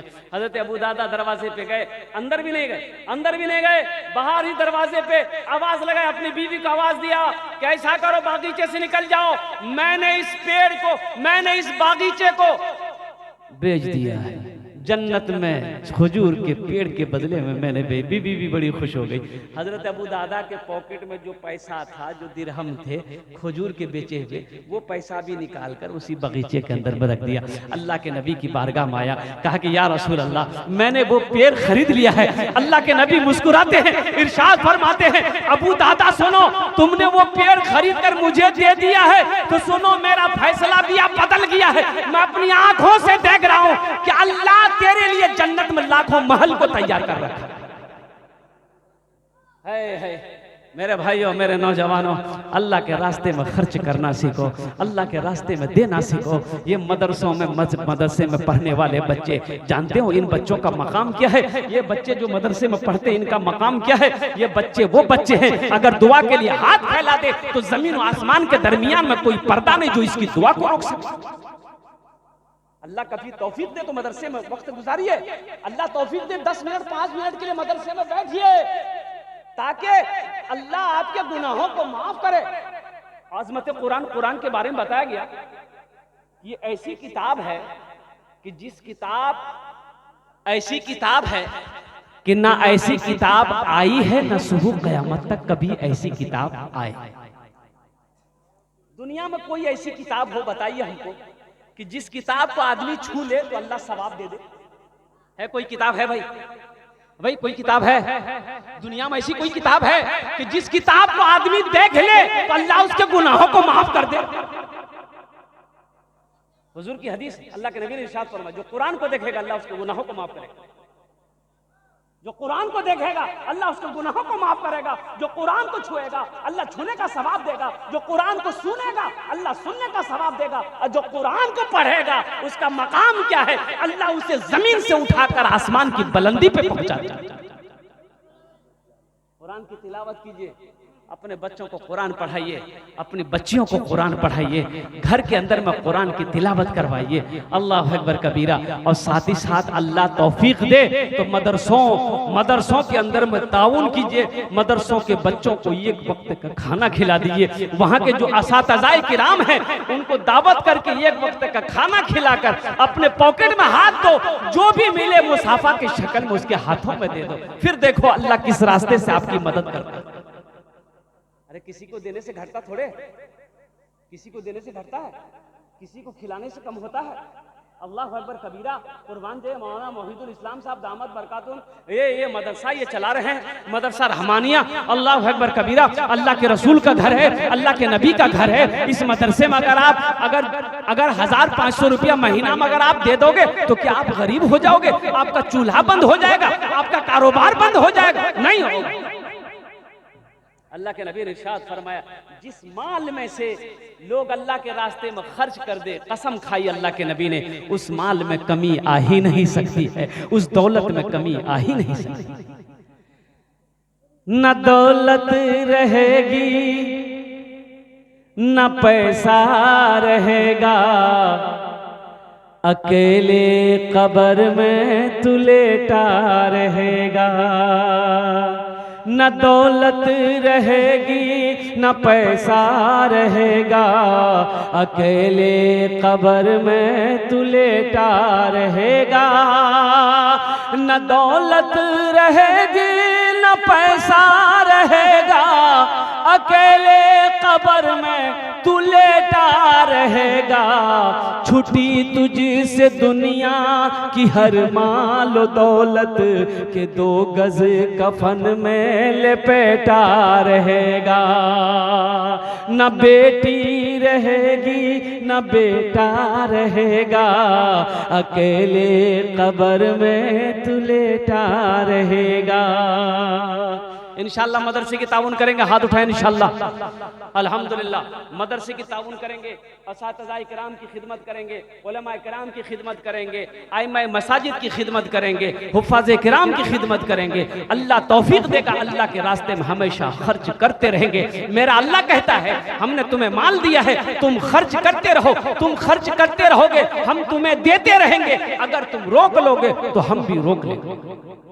अल्लाह का ऐलान है, हमने तुम्हें माल वाला बनाया है, हमने तुम्हें दौलत दी है, हमने तुम्हें पैसा दिया है, मेरे रास्ते में खर्च करते रहो। तुम खर्च करते रहोगे, हम तुम्हें अता करते रहेंगे, हम तुम्हें देते रहेंगे। अल्लाह के खजाने में किसी चीज की कमी नहीं है। और एक बात याद रखना, अल्लाह किसी का कर्जा नहीं रखता। अल्लाह किसी का, बोलिए भाई, कर्जा रखता अल्लाह? दुनिया के अंदर में, हदीसों के अंदर में है कि अल्लाह हर गुनाह माफ कर देगा, लेकिन अल्लाह कर्जा माफ नहीं करेगा। अल्लाह कर्जा माफ नहीं करेगा, जिसका कर्जा है वही माफ करेगा, जब भी अल्लाह माफ करेगा। इसलिए दुनिया के अंदर में किसी से कर्ज लो तो वापस कर दो, उसको अदा कर दो। अगर अदा नहीं कर सकते हो तो उससे माफी मांग लो, शायद कि कर्जा वाला माफ कर देगा तो मेरा अल्लाह माफ कर देगा। नहीं, अगर कर्जा वाला नहीं माफ किया, आप कर्जा अदा किए बगैर मर गए, हशर के मैदान में आपकी नेकियां उसको दे दी जाएगी, फिर भी ये कर्जा अदा नहीं होगा तो वो जिसका कर्जा उसका गुनाह आपके सरों पर रख दिया जाएगा। अल्लाह किसी का कर्जा नहीं रखता। तो अल्लाह कुरान में कहता है, मनज़ल्लज़ी युक़रिदुल्लाह क़र्दन हसना। कितने प्यारे अंदाज में अल्लाह कहता है मेरा कि मेरा कोई बंदा है जो मुझे कर्ज़े हसना दे दे, है मेरा कोई बंदा जो मुझे कर्जा दे। अल्लाह कर्जा मांग रहा है, किसके लिए मांग रहा है? हजरत उमर ने पूछा कि या रसूल अल्लाह, अल्लाह को तो पैसे की जरूरत नहीं है, वो खाने से पाक है, वो हर चीज से पाक है, अल्लाह किसके लिए मांग रहा है? तो अल्लाह के नबी ने इरशाद फरमाया, अल्लाह यतीमों के लिए मांग रहा है, गरीबों के लिए मांग रहा है, बेसहारों के लिए मांग रहा है, भूखों के लिए अल्लाह मांग रहा है कि तुम मुझे कर्जा दे दो, भूखों को खिला दोगे, नंगों को कपड़ा पहना दोगे, गरीबों की मदद कर दोगे, मदरसे में पढ़ने वाले बच्चों की मदद कर दोगे, समझो ये तुम्हारा मेरे ऊपर कर्जा है, इसका बदला हम इस जान में भी देंगे, आखिरत में भी अता फरमाएंगे। मेरा अल्लाह इन्हीं लोगों के लिए कर्जा मांग रहा है। मन ज़ल्लज़ी युक़रिदुल्लाह क़र्ज़न हसना, है मेरा कोई बंदा जो मुझे कर्ज हसना दे दे। ये 500 रुपया, 200 रुपया, 100 रुपया तुमने आपने दिया है, या अल्लाह को आपने कर्जा दिया है। अल्लाह किसी का कर्जा नहीं रखता है, अल्लाह किसी का एहसान नहीं रखता है। और इसका बदला क्या मिलेगा? आओ अल्लाह के कुरान से पूछते हैं, अल्लाह के कुरान, ये हमने पैसा दिया है, इसका बदला क्या है? तो अल्लाह का कुरान कहता है, मन जा बिल हसनते फलहु अशरु अमसालिहा। मेरा अल्लाह कहता है, जो मेरे रास्ते में 1 रुपए खर्च करेगा, हम 1 के बदले 10 दे। कितना मिलेगा 1 के बदले? बोलो भाई। और हदीसों के लफ्ज हैं कि अल्लाह 1 के बदले 70 अता फरमाएगा। अल्लाह 1 के बदले 70 देगा। और अल्लाह का वादा, इन्ना वादल्लाहि हक़्क़ुन, अल्लाह का वादा हक है, अल्लाह का वादा सच्चा है, अल्लाह का वादा पक्का। ये हमारा वादा नहीं, वादा खिलाफी हो सकता। ये मेरे रब का वादा है कि तुम 1 रुपए खर्च करोगे, हम 1 के बदले 10 देंगे। अल्लाह अकबर कबीरा। मेरे भाइयों, मेरे नौजवानों, अल्लाह दिया, माल दिया है। हजरत अबू बकर सिद्दीक ने दुआ करी थी, या अल्लाह अगर दौलत दे तो दिल देना, या अल्लाह अगर दौलत हो दिल ना हो तो तेरे अबू बकर को ऐसी दौलत नहीं चाहिए। वो बुलंदी नहीं चाहिए और वो शोहरत नहीं चाहिए, वो बुलंदी नहीं चाहिए और वो शोहरत नहीं चाहिए, वो बुलंदी नहीं चाहिए और वो शोहरत नहीं चाहिए। जिसको पाकर भुला दूं उन्हें ऐसी दौलत नहीं चाहिए। जिसको पाकर भुला दूं उन्हें ऐसी दौलत नहीं चाहिए।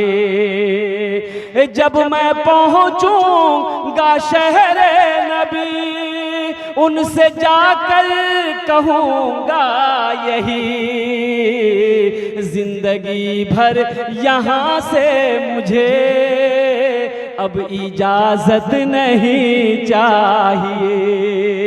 जिंदगी भर यहाँ से मुझे अब इजाजत नहीं चाहिए। अल्लाह कभी दे के आजमाता है, अल्लाह कभी लेके आजमाता है। मदरसा दारुल उलूम नदवतुल उलमा लखनऊ नदवा यूनिवर्सिटी, वो शख्सियत अब भी मौजूद है, वो हस्ती अब भी मौजूद है। हजरत मौलाना सज्जाद नोमानी साहब दामद बरकातहुम फरमाते हैं, मेरा बचपना था, मदरसे में पढ़ने आता था, एक रोज असर की नमाज पढ़ के निकला, देखा मदरसे के दरवाजे पे एक अपाहज 1 पैर का आदमी बैठा हुआ है। एक ही पैर है, ये पैर यहाँ से खत्म है, ये पैर पे वो मदरसे के गेट पे बैठा हुआ है। तो मैं खड़ा होकर, बच्चे थे, मैं खड़ा होकर उसको देखने लगा कि काहे के लिए बैठा है। उसकी समझ में नहीं कि काहे के लिए बैठा है, भीख मांगने के लिए बैठा होगा, काहे के लिए बैठा है। लोग आते रहे जाते रहे, लेकिन किसी ने उसकी मदद नहीं करी, 1 रुपए से भी 1 पैसे से भी मदद नहीं करी। तो वो मगरिब की अजान जैसे हुई, वो शख्स चला गया, ये लोग मदरसे चले गए। दूसरे दिन देखा असर के वक्त फिर मदरसे के गेट पे वो आदमी बैठा हुआ है, मगरब का वक्त तो चला गया। जब 3 दिन हो गया किसी ने उसकी मदद नहीं करी, तो मौलाना सज्जाद नोमानी साहब कहते हैं कि मैंने फैसला कर लिया कि कल अपनी माँ से मेरी माँ रोजाना मुझे 2 रुपया मदरसे के खर्च के लिए देती है। कल मैं अपनी माँ से 4 रुपए मांग कर लाऊंगा, 2 रुपए मैं खर्च करूंगा और 2 रुपया मैं इस गरीब की मदद करूंगा। सुभान अल्लाह, बोले तो माशाअल्लाह। बच्चे के हौसले को देखो, बच्चे के जज्बे को देखो, बच्चे की मोहब्बत को देखो। अल्लाह अकबर कबीरा। घर चले गए, जब आने लगे तो माँ ने अपने आंचल से निकाल कर 2 रुपया दिया। तो हजरत मौलाना सज्जाद नोमानी साहब कहते अपनी माँ को कि अम्मी जान, आज मुझे 2 रुपया नहीं, मुझे 4 रुपए चाहिए था। तो माँ के आंखों में आंसू आ गए। माँ कहती है कि बेटा तुम्हें पता भी है ये 2 रुपए का मैं कितनी मुश्किल से मैं तेरे लिए इंतजाम करती हूँ। बेटा तेरा बाप तो है नहीं, ये पैसे का इंतजाम मैं 4 रुपए लेके तू क्या करेगा। तो मौलाना सज्जाद नोमानी साहब ने कहा कि अम्मी जान, मैं मदरसे के गेट पर एक अपाहज एक गरीब आदमी को मैं 3 दिन से देखता हूँ, वो बैठा हुआ है, लेकिन आने जाने वाला आता जाता है, देख कर चला जाता है, उसकी कोई मदद नहीं करता है। कल मैंने फैसला किया था कि मैं आपसे कहूँगा 4 रुपए लेकर आऊँगा, 2 रुपए मैं अपने खर्च के लिए रखूँगा, 2 रुपए से उस गरीब की मदद कर दूँगा।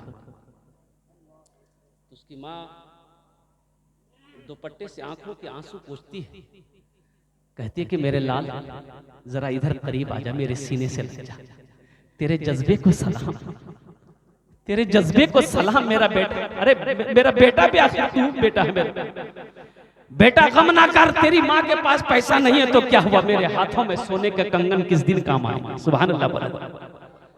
गरीब की बात आ गई है, मदद की बात आ गई है, बेटा ये सोने के कंगन ले जा बाजार बेच, और जितने पैसे मिले उस गरीब की मदद कर दे, इसका बदला मेरा अल्लाह देगा। मौलाना सज्जाद नुमानी साहब दामद बरकातुहुम फरमाते हैं कि माँ ने उसी वक्त उस कंगन को खोली और मेरे हाथों में दिया। मैं मदरसा आया, अपने बड़ों को साथ लिया, अल्लाह इन्होंने मुझे इनाम दिया। मेरे वालिदैन तो इस दुनिया में है नहीं, इंतकाल कर गए, मेरी माँ भी नहीं है, बाप भी नहीं है, कई साल हो गए। आज भी माँ की याद आती है। मैंने तो उस पर भी रोशनी डालने की कोशिश की थी, आयत पढ़ी थी, वक़दा रब्बुका अल्ला ताबुदू इल्ला इय्याहु व बिल वालिदैनि इहसाना। लेकिन वक्त की किल्लत है, आप लोग भी थक चुके होंगे, इसलिए उस पर रोशनी डालने से पहले और मैं आपको क्या बताऊं, आज भी ये आलम है कि कभी कभी माँ की याद जब आती है तो रातों की नींदें खत्म हो जाती है। बहुत सारे लोग इसमें बैठे हैं जिसकी माँ नहीं है, बाप नहीं है, और उनके लिए तो मैं यही शेर कहूंगा, मत पूछो रातों को मैं भी कैसे कैसे सोता हूँ, मत पूछो रातों को मैं भी कैसे कैसे सोता हूँ, जब जब माँ की याद सताए चुपके रोता हूँ, चुपके रोता हूँ। मत पूछो रातों को मैं भी कैसे कैसे सोता हूँ, जब जब माँ की याद सताए चुपके रोता हूँ, चुपके रोता हूँ। है दर माँ के चरणों में तन मन धन कुर्बान है जिनके सर पे माँ की ममता जग में बड़ा इंसान है, जग में बड़ा इंसान है। जो माँ की ममता ना समझे वो कितना नादान है, वो कितना नादान है। पीते पीते दूध कभी चल में जब छुप जाते थे, खुद ठंडक में माँ सोती गोदी में हम सो जाते थे, गोदी में हम सो जाते थे। माँ बोली मन भावन मेरा बेटा रूप समान है, जो माँ की ममता ना समझे वो कितना नादान है, वो कितना नादान है। मौलाना सज्जाद नुमानी साहब कहते हैं कि मैं उस कंगन को बाजार में ले जाकर बेचा, बहुत सारे पैसे मिले, मैंने अपने पैसे को पॉकेट में संभाल के रखा, वक्त का इंतजार करने लगा कि कब असर का वक्त होगा, कब वो गरीब आकर मदरसे के गेट पर बैठेगा, कब उसकी मैं मदद करूंगा। वो वक्त भी आ गया, मदरसे के दरवाजे पे असर के वक्त निकला, देखा वो गरीब मजदूर आदमी बैठा हुआ है। खुशी का ठिकाना नहीं कि आज एक गरीब की हम मदद करेंगे। अपने पॉकेट में हाथ दिया, सारा पैसा हाथों में हथेली में लिया कर लेकर खड़ा कि बाबा ये ले लो। वो फकीर, वो मजबूर कभी पैसे को देखता था, कभी इस बच्चे के चेहरे को देखता था। हाथ नहीं बढ़ा रहा, पैसे की तरफ हाथ नहीं बढ़ा रहा, कभी पैसे को देखता था, कभी इस बच्चे की नूरानी चेहरे को देखता था। तो बच्चे ने कहा कि बाबा ले लो, तो बाबा ने कहा कि बेटा मैं फकीर नहीं, मैं मांगने वाला नहीं हूँ, मैं फकीर नहीं हूँ, मैं मांगने के लिए मदरसे के दरवाजे पे नहीं बैठा। तो बाबा फिर आप कौन हो? आप मदरसे के दरवाजे पे रोजाना आकर बैठते क्यों हो? तो उस गरीब ने कहा रोते हुए कि बेटा मैंने उलमा से सुना है कि मदरसा अल्लाह के रसूल का घर है, मदरसे में पढ़ने वाला बच्चा मेहमान रसूल है। बेटा हशर का मैदान होगा, नफ्सी नफ्सी का आलम होगा। अल्लाह के नबी हौज़े कौसर पर तशरीफ फरमा होंगे।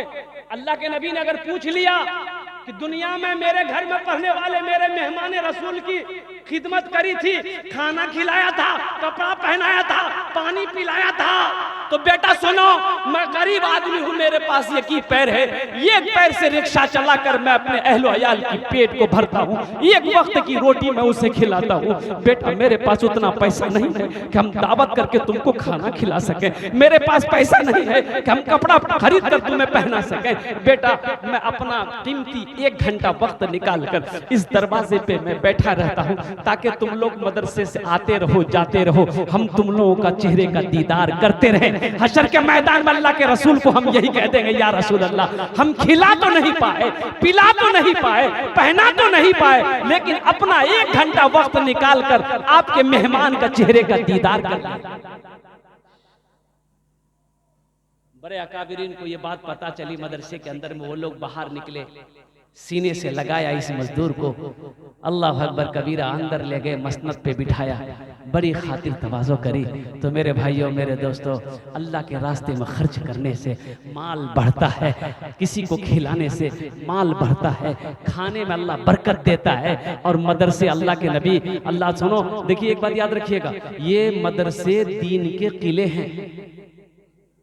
अच्छा भैया ये बताइए, आप मौलाना से कहां कहां भागेंगे, मदरसे से कहां कहां भागिएगा?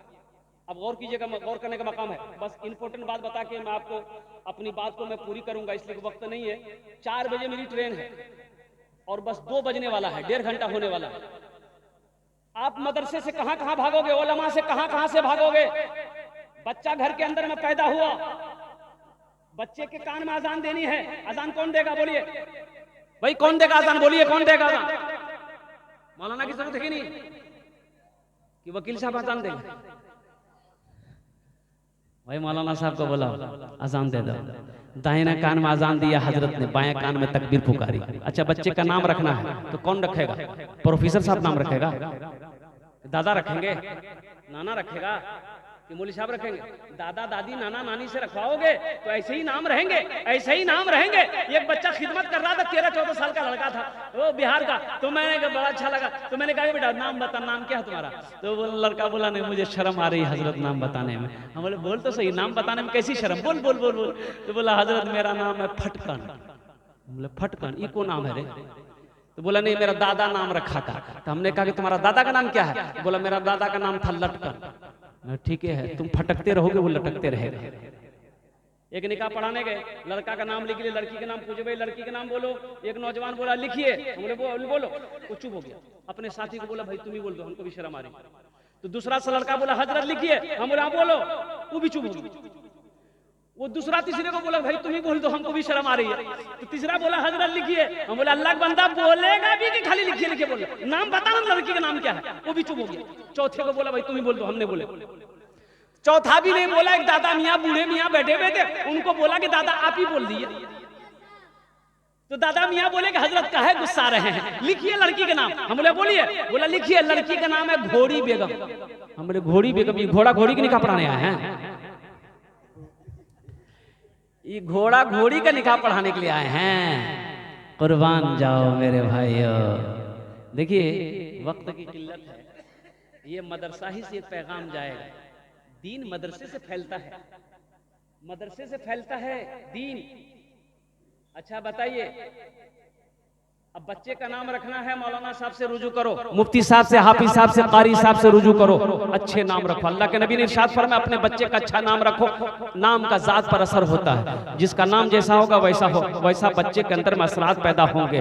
दादा दादी से नाम रखवाओगे तो अब पहले का नाम, बच्चा पैदा हो गया, मुफ्ती साहब के पास जाने की जरूरत नहीं है, हाफिज साहब से पूछने की जरूरत नहीं है, इमाम साहब से पूछने की जरूरत नहीं है, मौलाना मोहिदुल इस्लाम साहब और कारी काकत मुजाहिद हसन हबीबी साहब से पूछने की जरूरत नहीं है। दादा रख देंगे तो दादा पूछते थे अरे क्या हुआ, बोले दादा चूहा भैये लड़का की नाम रखो, बोले आज की दिन छे, बोले आज जुमा, बोले इसका नाम रख दो जुम्मन मियाँ। शनिचर को पैदा हुआ शनिचर, इतवार को पैदा हुआ इतवारी मियाँ, आज सोमवार को पैदा हुआ बोले सोमवारी मियाँ, आज जो मंगल को पैदा हो बोले इसका नाम रख दो मंगरू, बजाएगा डमरू। अब बुध को जो बच्चा पैदा हुआ बोले फाइनल नाम इसका नाम रख दो बुधवा। जिस बच्चे का नाम बुधवा होगा उसका काम हो बुधवा जैसा हो। अब ज्यादा वक्त है नहीं कि मैं इधर रोशनी डालूं, तो मौजूद सामने निकराम बच्चे का नाम रखना है आलिम से रखवाएंगे। अब वही बच्चा को पढ़ाना है, तालीम दिलानी है, तो मौलाना साहब को पकड़ो, मकतब में भर्ती करो, मदरसे में भर्ती करो। वो मौलाना साहब उस बच्चे को पत्थर था उसको तराश कर हीरा बनाया, वही बच्चा जवान हुआ, फिर निकाह पढ़ाने की बारी आई तो निकाह कौन पढ़ाएगा? मास्टर साहब, अरे बोलिए भाई, निकाह कौन पढ़ाएगा? वकील साहब, इंजीनियर साहब, डॉक्टर साहब, कौन पढ़ाएगा? मौलाना साहब पढ़ाएगा। अब देखिए ये बच्चा को निकाह पढ़ा दिया, यहाँ भी हजरत की जरूरत है। अब वही बच्चा बूढ़ा हो गया, मौत आ गई, मर गया, जनाजा रखा हुआ है, तो जनाजा कौन पढ़ाएगा? डॉक्टर साहब। वहां भी मौलाना की जरूरत है। और सुनो हुजूर की हदीस सुनो, अल्लाह के नबी ने इरशाद फरमाया तुम अपने अमाल की बिना पर जन्नत में चले जाओगे, लेकिन जन्नत में भी आलिम की जरूरत पड़ेगी, जन्नत में भी मौलाना की जरूरत पड़ेगी। मेरा अल्लाह पूछेगा मेरे बंदो जन्नत में खुश हो? कहा कि अल्लाह हर नेमत मिल गई खुश है, तो अल्लाह पूछेगा नहीं एक नेमत बाकी है। लोग बोलेंगे एक नेमत बाकी, वो क्या है अल्लाह हम लोग को मालूम नहीं है। तो मेरा अल्लाह कहेगा जा अपने आलिम से पूछो जाके वो कौन सी नेमत बाकी। तो उस वक्त जन्नत में लोग ढूंढेंगे अरे भैया मौलवी साहब कहाँ जगह, हजरत कहाँ है, मुफ्ती साहब कहाँ है, हाफिज साहब कहाँ है, कारी साहब कहाँ है? जन्नत में ढूंढो जल्दी से, वहां भी जरूरत पड़ेगी। इसलिए अपने उलमा की कदर करो, अपने उलमा का एहतराम करो, अपने उलमा का इकराम करो। इंशाल्लाह करेंगे मेरे भाई। कितने लोग तैयार? जरा हाथ उठाओ। इंशाल्लाह अल्हम्दुलिल्लाह। इबादत करो तुम सदा अपने रब की, ये दुनिया किसी की हुई है न होगी। इबादत करो तुम सदा अपने रब की, ये दुनिया किसी की हुई है न होगी। इबादत करो तुम सदा अपने रब की, ये दुनिया किसी की हुई है न होगी। यहाँ पर किसी की बनी ना बनेगी, मिलेगी तो 2 गज जमी ही मिलेगी। यहाँ पर किसी की बनी ना बनेगी, मिलेगी तो 2 गज जमी ही मिलेगी। अब भी अगर किसी को कुछ देना हो, चाहते हैं कि 10, 20, 1 रुपया भी पॉकेट में है, हम चाहते हैं कि हर आदमी का हिस्सा आ जाए इसमें इंशाल्लाह। आप दिए हैं, देखते कितने लोग खड़े हो रहे। देखिए हमारे हजरत हमारे पॉकेट में हाथ दिए माशाल्लाह। आइए तो इंशाल्लाह जिससे जो बन पड़े, 1 रुपया भी पॉकेट में है तो इंशाल्लाह 1 रुपए का भी सदका करेंगे। अल्लाह आपके इस 1 रुपए के सदके को भी अपनी बारगाह में कबूल फरमाए। आइए तो इंशाल्लाह कितने लोग तैयार है भाई? आइए जो आपसे जो बन पड़े इंशाल्लाह आप देते जाइए, फिर मैं अपनी जगह लेता हूँ। माशाल्लाह देखिए हमारे हजरत उठे, वाह वाह वाह। आइए जल्दी जल्दी जल्दी आइए, जो देना है दे दीजिए, है तो दे दीजिए, नहीं तो अल्लाह माफ करेगा। लेकिन पॉकेट में रखकर नहीं देना, ये बखीली है, और बखील की दोस्ती अल्लाह से नहीं हो सकती है। बखील चाहे जितना कुरान पढ़ ले, जितना रोजा रख ले, बखील चाहे जितनी नमाजें पढ़ ले, अल्लाह से उसकी दोस्ती नहीं हो सकती है। सामीन किराम, इन्हीं चंद कलिमात के साथ मैं अपनी गुफ्तगू को यही खत्म करता हूँ कि खुदा अगर जो चाहे तो दीदार होगा, खुलूस और मोहब्बत का इजहार होगा, रही जिंदगी तो फिर मुलाकात होगी, हमारी और आपकी कोई बात होगी। व आखिरु दावाना अनिल हम्दुलिल्लाहि रब्बिल आलमीन। अस्सलामु अलैकुम व रहमतुल्लाहि व बरकातुहू।